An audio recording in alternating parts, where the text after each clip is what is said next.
पाठ क्रमांक 5 चिट्ठियों की अनूठी दुनिया, जिनके रचनाकार अरविंद कुमार सिंह हैं। आज हम इसके तीसरे भाग का अध्ययन करेंगे। आज भी हमारे देश में ऐसे लोगों की संख्या बहुत हैं जो अपने पूर्वजों द्वारा लिखे गए पत्रों को बड़े चाव से संभाल कर रखते हैं। महान लेखकों, पत्रकारों, उद्योगपतियों, कवियों आदि द्वारा लिखे गए पत्रों को अनुसंधान का विषय माना गया है। पत्रों को आप वर्षों तक संभाल कर रख सकते हैं और जब चाहे उन्हें पढ़कर पुरानी यादें ताज़ा कर सकते हैं। एसएमएस द्वारा संदेश भेज तो सकते हैं, परंतु इन संदेशों को अधिक समय तक संजो कर नहीं रख सकते। आज भी हमारे देश में ऐसे लोगों की संख्या बहुत है जो अपने पूर्वजों द्वारा लिखे गए पत्रों को बड़े चाव से, शौक से संभाल कर रख सकते हैं। महान लेखकों, पत्रकारों, उद्योगपतियों, कवियों, क्रांतिकारियों, महापुरुषों आदि द्वारा लिखे गए पत्रों को अनुसंधान का विषय माना जाता है। उनके द्वारा लिखी गई बातों को आज भी खोज करते हैं वैज्ञानिक, साहित्यकार खोज करते हैं। उनकी बातों में वह क्या विषय देना चाहते थे उस पर चर्चा होती है, उस पर थीसिस होती है, खोज होती है। पत्रों को आप वर्षों तक संभाल कर रख सकते हैं और जब चाहे उन्हें पढ़कर पुरानी यादें ताज़ा कर सकते हैं। एसएमएस द्वारा भेजे गए संदेश भेज तो सकते हैं, परंतु अधिक समय तक उनको संग्रहित नहीं रखा जा सकता। न आदमी के स्वभाव में ऐसा होता है कि वो साल भर के, 2 साल के, 3 साल के एसएमएस को सहेज कर रखे।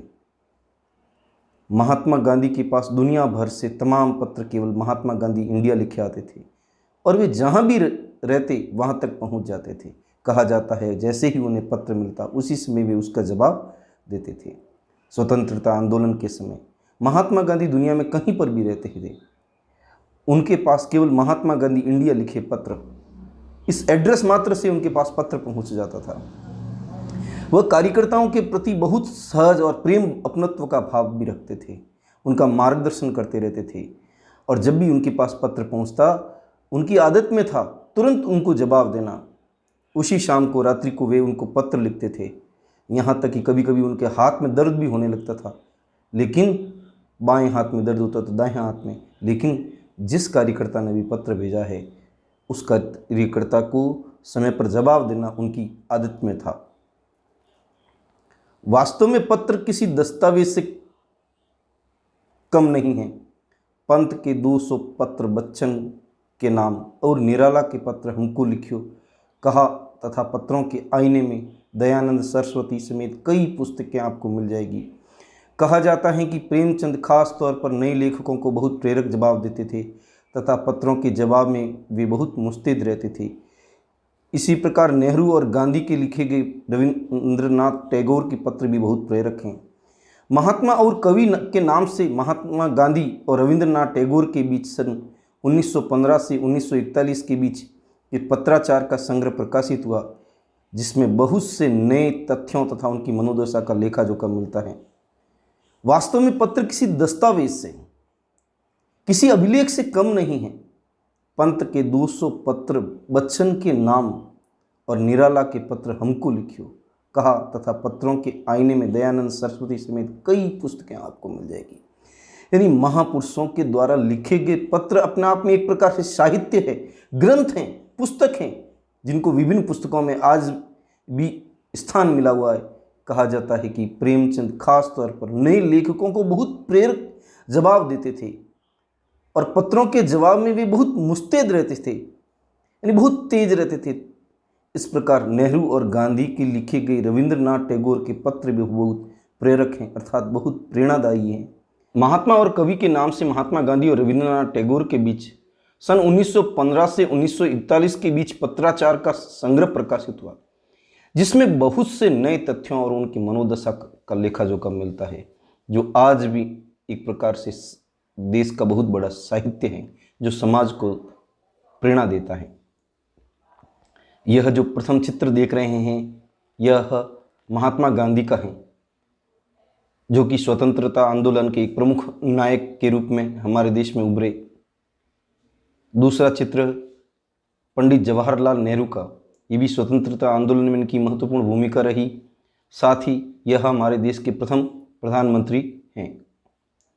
यह महात्मा गांधी का चित्र है, जो समाज को सत्य अहिंसा के बल पर आगे बढ़ने की प्रेरणा देते रहे हैं और इनको राष्ट्रपिता की संज्ञा भी दी गई। रविंद्रनाथ टैगोर, जिन्होंने राष्ट्रगान की रचना की और हमारे देश के बहुत बड़े साहित्यकार के रूप में समाज को प्रेरणा देते आए। दयानंद सरस्वती, जिन्होंने आर्य समाज की स्थापना की और समाज को बहुत बड़ी प्रेरणा दी और हमारे समाज के अंधविश्वासों से समाज को बाहर निकालने में, समाज को शिक्षा दीक्षा देने में इनकी महत्वपूर्ण भूमिका रही। पत्र व्यवहार की परंपरा भारत में बहुत पुरानी है, पर इसका असली विकास आज़ादी के बाद ही हुआ। तमाम सरकारी विभागों की तुलना में सबसे ज़्यादा गुडविल डाक विभाग की ही है। इसकी एक खास वजह यह भी है कि यह लोगों को जोड़ने का काम करता है। घर घर तक इसकी पहुँच है। संचार के तमाम उन्नत साधनों के बाद भी चिट्ठी पत्र की हैसियत बरकरार है। पत्र व्यवहार की परंपरा भारत में बहुत पुरानी है, पर इसका असली विकास आज़ादी के बाद ही हुआ। तमाम सरकारी विभागों की तुलना में सबसे ज़्यादा गुडविल आज अन्य कुरियर की संस्थाएं भी हैं जो डाक और चिट्ठी वितरण का काम करती है, लेकिन सबसे ज़्यादा जिसकी हम कह सकते हैं पैठ हैं या जिसकी बहुत अधिक मान्यता है वह डाक विभाग की है, जिस पर समाज विश्वास करता है। इसकी एक खास वजह यह भी है कि ये लोगों को जोड़ने का काम करता है। डाकिए की घर घर तक इसकी पहुँच है। संचार के तमाम उन्नत साधनों के बाद भी चिट्ठी पत्र की हैसियत अर्थात सामर्थ्य समाज में बरकरार है। समाज में आज भी मान्यता है, आज भी चिट्ठी पत्र के लिए डाक विभाग के ऊपर सभी का विश्वास अधिक है। शहरी इलाकों में आलीशान हवेलियां हो या फिर झोपड़पट्टियों में रह रहे लोग, दुर्गम जंगलों से घिरे गांव हो या बर्फबारी के बीच जी रहे पहाड़ों के लोग, समुद्र तट पर रह रहे मछुआरे हो या फिर रेगिस्तान की ढाणियों में रह रहे लोग, आज भी खतों का ही सबसे अधिक बेसब्री से इंतजार होता है। एक दो नहीं, करोड़ों लोग खतों और अन्य सेवाओं के लिए रोज भारतीय डाकघरों के दरवाजे तक पहुंचते हैं। इसकी बहुआयामी भूमिका नजर आ रही है। दूर देहात में लाखों लोग गरीब घरों में चूल्हे मनी ऑर्डर अर्थव्यवस्था से ही जलते हैं। गांवों या गरीबों की बस्तियों में चिट्ठी या मनी ऑर्डर लेकर पहुंचने वाला डाकिया देवदूत के रूप में देखा जाता है। शहरी इलाकों में आलीशान हवेलियां हो या फिर झोपड़ी पट्टियों में रह रहे लोग, दुर्गम घने जंगलों से घिरे गांव हो या बर्फबारी के बीच जी रहे पहाड़ों के लोग, समुद्र तट पर रह रहे मछुआरे या फिर रेगिस्तान की ढाणियों में रह रहे लोग, आज भी खतों का ही सबसे ज़्यादा बेसब्री से, उतावलेपन से इंतजार होता है। आज भी जंगल में हो, पहाड़ों में हो, समुद्री तट, दुर्गम स्थानों पर, कठिन स्थानों पर रहने वाले लोग हैं, आज भी सबसे ज़्यादा पत्रों का ही इंतजार करते हैं। एक दो नहीं, करोड़ों लोग खतों और अन्य सेवाओं के लिए रोज भारतीय डाकघरों के दरवाजे तक पहुंचते हैं। यानी डाक विभाग केवल चिट्ठी पत्र बांटने तक ही सीमित नहीं है, अनेक सरकारी योजनाएं लोगों तक, जन जन तक पहुंचाने का काम ये करता है। इसकी बहुआयाम यानी बहु योजना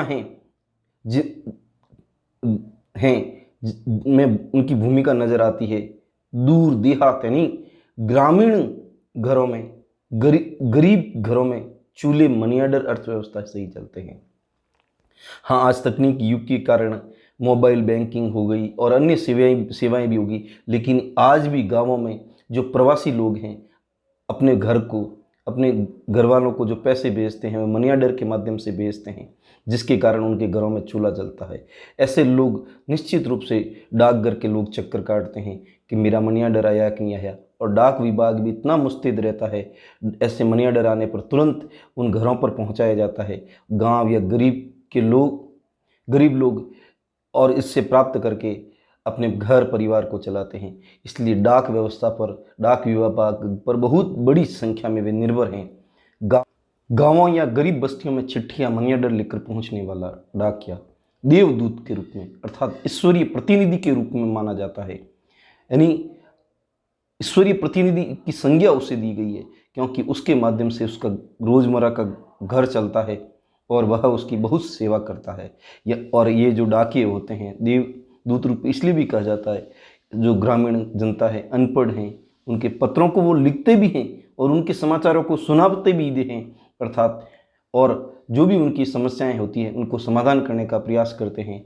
और जब मणियाडर लेकर जाता है तो उनके चेहरों पर बड़ी खुशी छा जाती है, इसलिए वे किसी देवदूत अर्थात किसी ईश्वरीय प्रतिनिधि और फरिश्ते से कम नहीं आंके जाते हैं। शब्दार्थ: दस्तावेज, महत्वपूर्ण कागजात, प्रेरक, प्रेरणा देने वाले, मनोदशा, मन की हालत, दुर्गम, कठिन, ढाणिया, अस्थायी निवास, जो खेत में बना हो, देवदूत यानी ईश्वरीय प्रतिनिधि और फरिश्ता, लेखा जोखा, हिसाब किताब, गुडविल यानी ख्याति, प्रसिद्धि, सुनाम, अच्छी छवि, देहात यानी ग्राम, हैसियत, सामर्थ्य।